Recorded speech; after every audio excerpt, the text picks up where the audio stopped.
Hey everyone, Teen Author Noah Barfield here, and I've changed my intro, which means I can get right into the content of this video, the topic of which being fear and death. But I swear, next week I'll be doing something really happy and positive for everyone. But for now, let's delve right into the anguish of our characters. Yay! Now, I know in the past I've not only talked about how to make your characters suffer, putting them in all kinds of pain, but also how to kill them off, aka putting them out of their misery. But the purpose of this video is going to be to analyze and then how to use the psychological, emotional, and physical impacts of fear, as well as to declare just the importance of including death in your writing. Now, in this video, I'm going to be talking about the two major kinds of fear, as well as the purposes of them, how they differ from one another, and then a few tips on including them and writing them in general. Then we'll start talking about death. It's gonna be a fun video, everyone. So first off, I'm going to talk about the two different kinds of fear. Before I start, I feel that I should say that I find there are two major, motivators for motivating your characters. And I like to think of it as the carrot and the stick, or personally how I view it, fear and love. We'll be talking about fear today, and I like to split that fear into two major categories, external and internal. The difference is really easy to pinpoint because external fear is outside, internal fear is inside.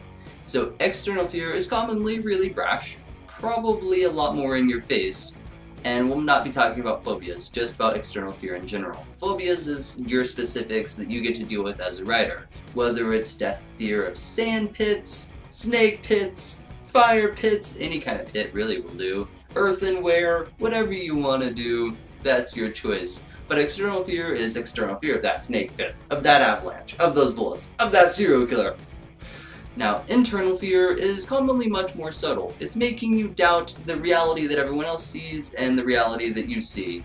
It's the slow unraveling of this character, of them being in a prison, of their internal prison of their own making, of their emotions being used against them, of them needing validation and not being able to have it, the slow unraveling of their mental psyche, not only of the character but of the reader as well. So those are the main differences, and the purposes of them reflect these differences. The purpose of external fears are commonly set as a challenge to be overcome, to strengthen the character. It's really a heartwarming experience. Say you have, in the future, your sci-fi novel, this character is deathly afraid of the intense, vast void and vacuum of space. Who isn't? But they also desperately need money. I mean, we all need money. So they have to go onto the ship and sign on as part of the crew. They have an engineering degree, but their last company folded over. Now, the hull is breached by space pirates! Space pirates are always great to have in a science fiction novel. Then they have to go outside and fix the leaking hole that's shooting oxygen out. Fun. But now they have to overcome this deathly fear of space that we all have. So they have to go outside, they have to deal with that, maybe they hyperventilate, maybe their suit stops functioning properly, maybe they snag something, I don't know, that's left up to you. But it's commonly seen as a challenge to overcome that overall strengthens the character. That's the purpose of external fears commonly. Conversely, internal fears, the purpose of them is to slowly break your character down until they finally become unhinged. Much like many of the works with Edgar Allan Poe or H.P. Lovecraft, where their main protagonists commonly ended up locking themselves into insane asylums or committing suicide. They were fun stories, everyone. So internal fears are commonly much more the enemy, whereas external fears are more seen as a hurdle. So how do you go about invoking the different impacts of each of these fears, and what are some tips that I can give? Well, there are a lot of tips, but I'll try and shorten it down. So I like to introduce external fears through a myriad of different ways. I kind of like to hint at it. I like for my characters to avoid things that external fears are in. If they're afraid of earthenware stuff, they stay away from pottery shops. They're like a bull in a china shop. They don't want to go in. Actually, bulls are like really careful in china shops, scientific fact. But I like to hint at it. Maybe they change topics whenever rats come up because they're afraid of rats. Maybe someone played a prank of rats and they reacted a little too emotionally. Maybe they don't really go in sewers, they don't like going into big cities because of the larger rodent population that there is.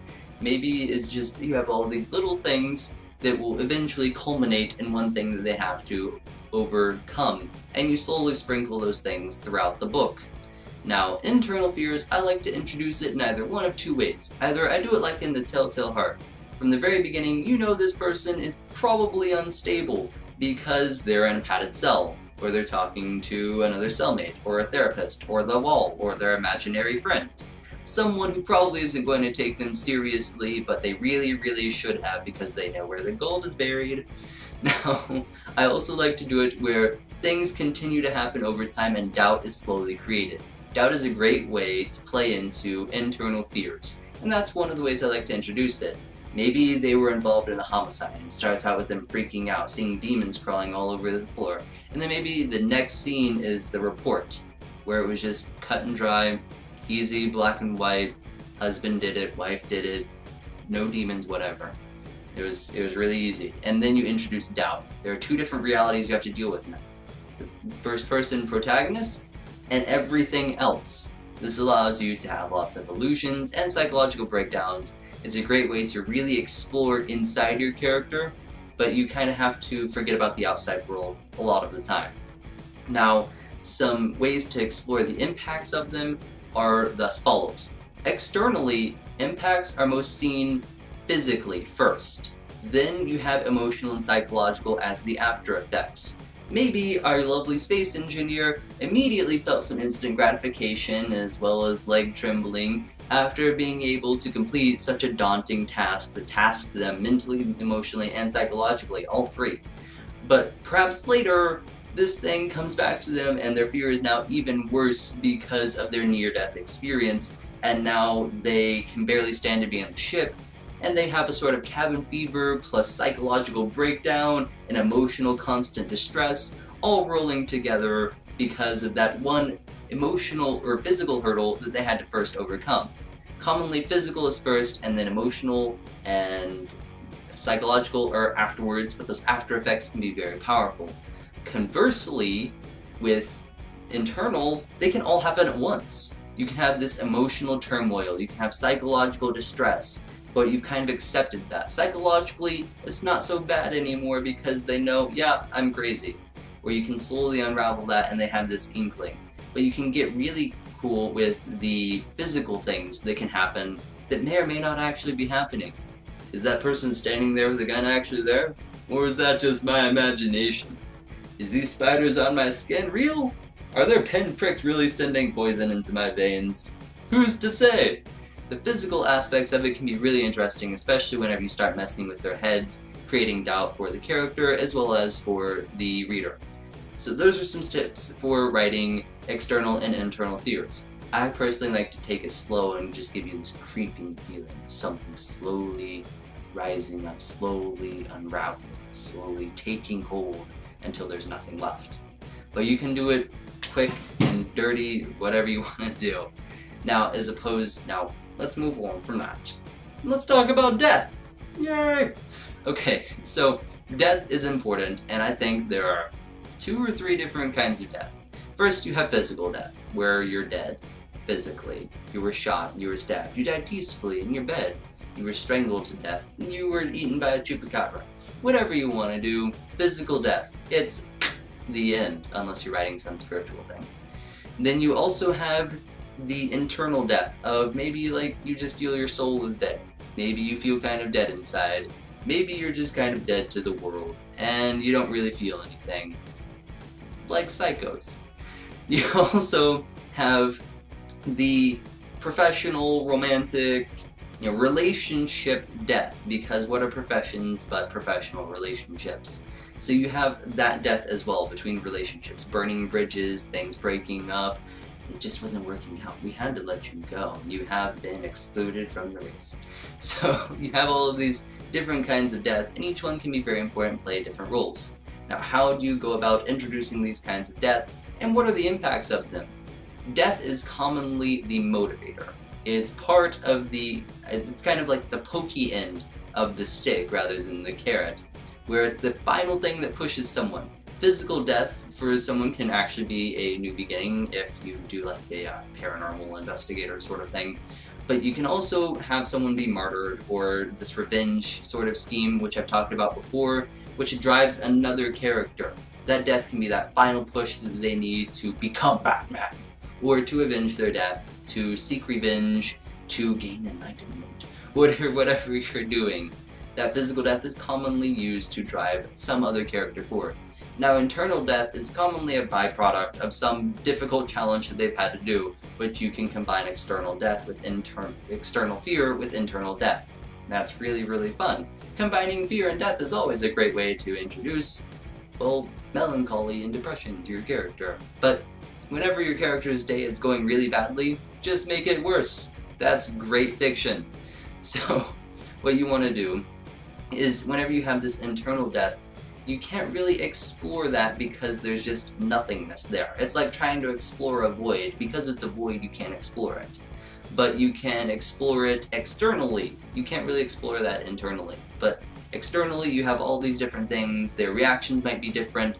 Their opinions might be changed. It messes with someone on so many different profound levels, and it also changes their relationships. Introducing professional/relationship death, which is a great way to, again, push someone over the edge. You can have the death of a relationship between you and a friend, or that bridge can be burned between you and a boss.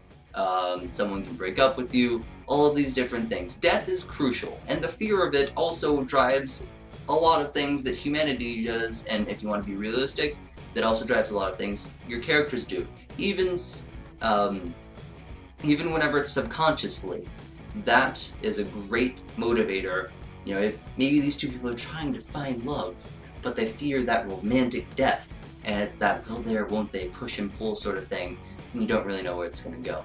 Death is a great thing to have in your book, or at least the fear of it. You don't always need to include death, but it's always that ever-lingering thing that's on the very horizon. And you want to be very careful about it, but it's a great thing to just have, even if it's just a threat. Now, this concludes our talk of fear and death. Next week will be something happy and fun, or at least more positive. So, now, I should say that I'm going to blatantly advertise my book. It's on Amazon, it's on our store, it's everywhere, you can get it, I have a lot of links for it below, or you can just click here. Either one works, take your pick, check out my novel. Don't forget to subscribe, because I'm on YouTube and I'm also everywhere else. Twitter, Facebook, you can find me in a lot of places. But don't forget to subscribe, tell all your friends about it, check out my novel, and check back next week for something a little more on a positive note. And as always, continue to enjoy.